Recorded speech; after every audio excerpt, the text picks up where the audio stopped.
না না খুলে ফেলো দূরে দূরে মারো টাকা কাটিয়ে ফেললি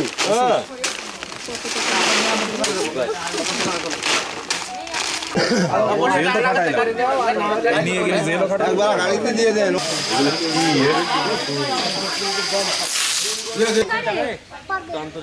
দস্তা মনোজিং যেটা জিঙ্ক সালফেট তৈরি করতে লাগে, জিঙ্ক অ্যাশ অথবা জিঙ্ক দণ্ড এবং তার সাথে সালফিউরিক অ্যাসিডের মিশ্রণ, এই দুইটা জিনিস লাগে। এটা বিভিন্ন মেশিনপত্রের মাধ্যম দিয়ে তারপরে তৈরি করা হয়, কিন্তু এখানে ওই ধরনের কিছুই আমরা পাই, সবই অন্যান্য জিনিস।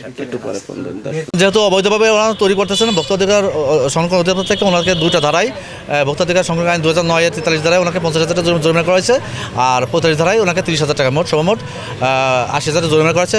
প্রায় 3 লক্ষ থেকে 3.5 লক্ষ টাকার প্রোডাক্ট ধ্বংস করা হয়েছে। আমরা গোপন সূত্রের মাধ্যমে খবর পাই যে নরেন্দ্রপুর এলাকার প্রত্যন্ত এক গ্রামে যেখানে ভেজাল দস্তা সার তৈরি হচ্ছে, এবং এসে দেখি যে সেখানে চুন, মাটি, সিমেন্ট, টাইলসের গাদ এইরকম বিভিন্ন কিছু দিয়ে তারা ভেজাল দস্তা সার তৈরি করছে।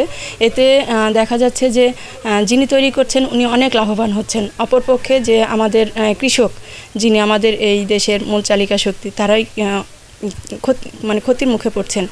তারা এই ভেজাল সারটা নিচ্ছেন, তাদের আর্থিক ক্ষতি হচ্ছে, দ্বিতীয়ত মাটিতে দিচ্ছে, তখন মাটিরও স্বাস্থ্যের ক্ষতি হচ্ছে, উভয় পক্ষে আমাদের ক্ষতি। তো এক্ষেত্রে আমি চাইবো যে আমরা সবাই সচেতন থাকি, এবং গ্রামের লোকজনের সঙ্গে কথা বলেছি, তারা বলছে যে আমরা কখনো বুঝতে পারি নাই যে এখানে এরকম ভেজাল সার তৈরি হচ্ছে।